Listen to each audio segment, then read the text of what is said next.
For those of you who follow military strategy, the image that probably comes to mind for an Air Force is cutting-edge jets, right? Iran's Air Force is characterized by a dual structure, consisting of the traditional Islamic Republic of Iran Air Force (IRIAF) and the ideologically driven Islamic Revolutionary Guard Corps (IRGC) Aerospace Force. The IRIAF largely relies on an aging fleet of pre-1979 Western and Soviet-era aircraft, while the IRGC Aerospace Force has made significant investments in indigenous missile and unmanned aerial vehicle UAV programs.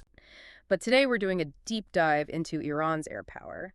And honestly, what we found across our sources is a really fascinating and sometimes surprising story. It's not just about the fighter planes we usually think of.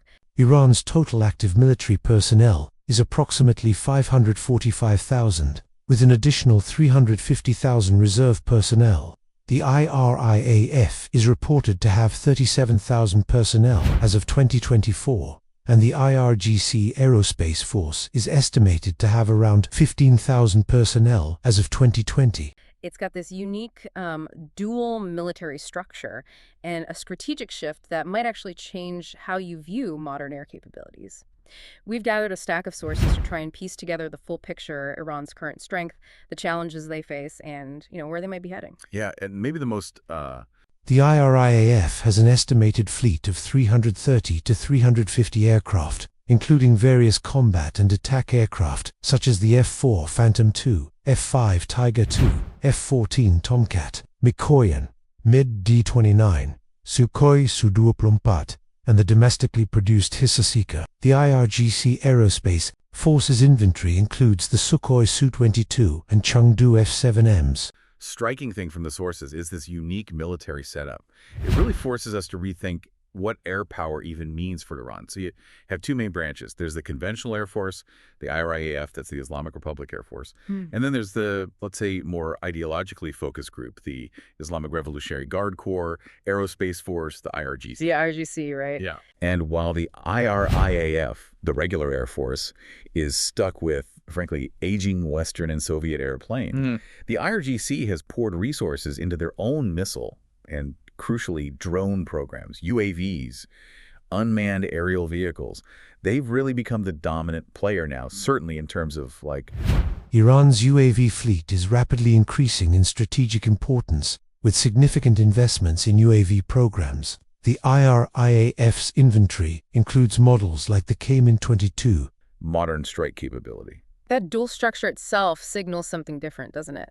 But, okay, if the traditional Air Force, the IRIAF, is using planes from the 70s, how can they pose any kind of modern threat?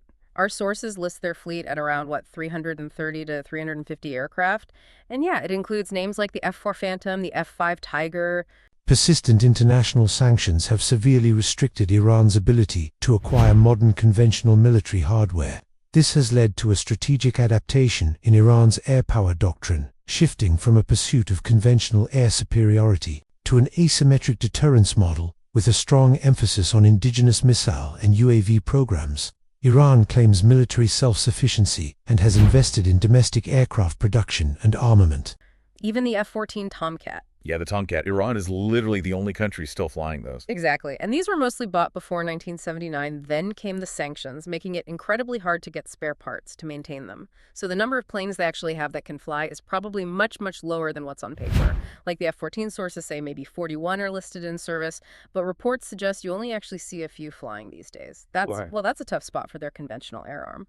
It is. And that's why Iran's strategic response, what the sources call their asymmetric deterrence model, is so important. They know they can't achieve traditional air superiority. It's just not feasible with that fleet.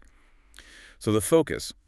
Kamin-12, Mohajer 6, and Quds Mohajer. The IRGC operates variants such as Ababil, Mohajer, and Homer, which can be launched from platforms like the Shahid Bagheri UAV carrier. The Iranian military recently received 1,000 new UAVs, including Shahed one-way attack UAV variants. Furthermore, the IRGC has deployed the IRIS Shahid Bagheri, Iran's first dedicated UAV carrier. It shifted dramatically towards long-range weapons, ballistic missiles, and like I said, this huge, rapidly growing drone fleet. And the IRGC is running that show. Primarily, yes. They oversee this whole strategic pivot. We're talking about drones like the Shahid variants. Sources mentioned a recent delivery of 1,000 new ones. These are often used in swarms, trying to overwhelm defenses. 1,000. Wow. And it gets more complex. There's this thing called the Hadid 110. It's a jet-powered suicide drone. Apparently, it can be launched from an underwater vehicle. Think about the drone launching from under the sea. That's a novel threat, very hard to track using traditional methods. Underwater launch, that is a game changer. Sounds almost sci-fi. And it explains why they launched that dedicated UAV ship, right? The Shahid Bagheri. Saw that it has like 180-meter runway hangars, basically a mobile drone base. Exactly. It extends their reach considerably. But it's not just defense, is it? They've also put a lot into air defense. We read about this multi-layered network they have, the Russian S-300 system, but also their own indigenous one, the Bvar 373. They claim it can hit targets, even missiles, from over 300 kilometers away. Right. The whole idea is deterrence by denial. Make it incredibly costly, incredibly risky for anyone to even think about entering their airspace. It's like creating a de facto no-fly zone, but without needing a top-tier conventional air force to patrol it. Which brings up a question, though. Iran talks a lot about military self-sufficiency. They do produce some aircraft locally, but sources suggest these are mostly just reverse-engineered older designs, aren't they? That seems to be the case. So you have to ask, is self-sufficiency more of a political slogan than a practical reality? Especially when they're still trying to get advanced jets from Russia. Remember that deal for Su-35 fighters back in 2023? Yeah, what happened with those? Well, according to reports, those C-35s have been noticeably absent in recent events. It just highlights that persistent technology gap, especially when you compare them to, say, regional rivals like Israel with their F-35s. It's a very real gap. Okay, so pulling this all together, what does Iran's air power actually look like today? It seems less about traditional air combat, less about dogfights. Much less. And much more about denial, deterrence, using those asymmetric tools like missiles and drones. It's really a compelling case study, isn't it? How a nation adapts when facing huge pressure. It absolutely forces us, I think, to reconsider what air power even means in the 21st century. It's clearly not just about having the fastest, most advanced jets anymore. It's about strategy, ingenuity, using what you have or what you can build differently. Definitely. It makes you wonder what really stands out to you when you see how a nation adapts its whole military approach under these kinds of pressures, these technological limits. Is this something unique to Iran, or could this be a sort of blueprint for other nations facing similar constraints?